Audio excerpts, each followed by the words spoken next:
کسی نے پوسٹ چلا دی کہ بھئی کوئی بھی عورت شادی کے بعد اپنے شوہر کا نام آگے نہ لکھے، کیوں؟ نبی کریم صلی اللہ علیہ وسلم نے نسب بدلنے سے منع فرمایا۔ اچھا، یہ نہیں لکھا نسب بدلنے سے، بلکہ یہ لکھا، حدیث یہی ہے کہ جو اپنے آپ کو غیر باپ کی طرف منسوب کرے وہ جہنم میں جائے گا۔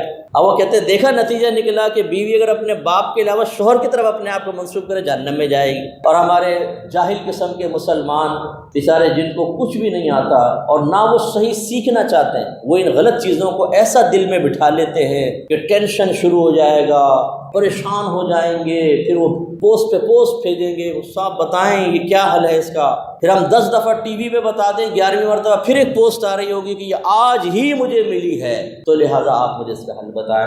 تو خلاصہ کلام یہ ہے کہ یہ جہالت ہے۔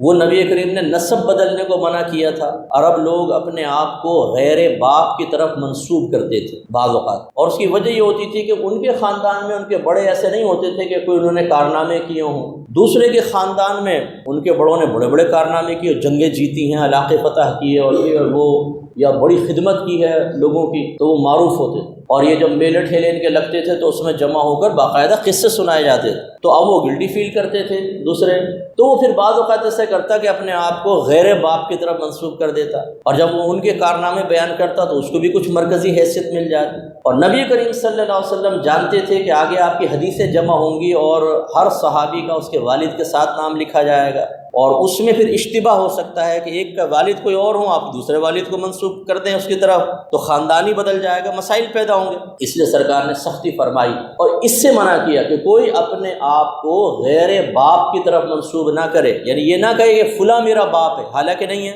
جیسے بعض لوگ سید نہیں ہوتے، اپنے نام کے ساتھ سید لکھ دیتے، اس کا مطلب انہوں نے اپنے آپ کو خاندانی رسالت کے ساتھ وابستہ ظاہر کیا ہے، حالانکہ وہ سید نہیں ہے، تو یہ نسب بدل لیا، یہ حرام اور گناہ کبیرہ ہے۔ ایک صاحب ہیں، وہ بیعت بھی کرواتے ہیں، پیر صاحب بنے بیٹھے ہیں، وہ سید لکھنے لگے، بچپن سے ہم جانتے ہیں انہیں غیر سید ہے۔ ارے میں نے تو نہیں، کسی نے ان سے پوچھا کہ یہ تم نے کیوں سید لکھوایا، کہنا نہیں یہ سید والا سید نہیں ہے، سید بمانے سردار۔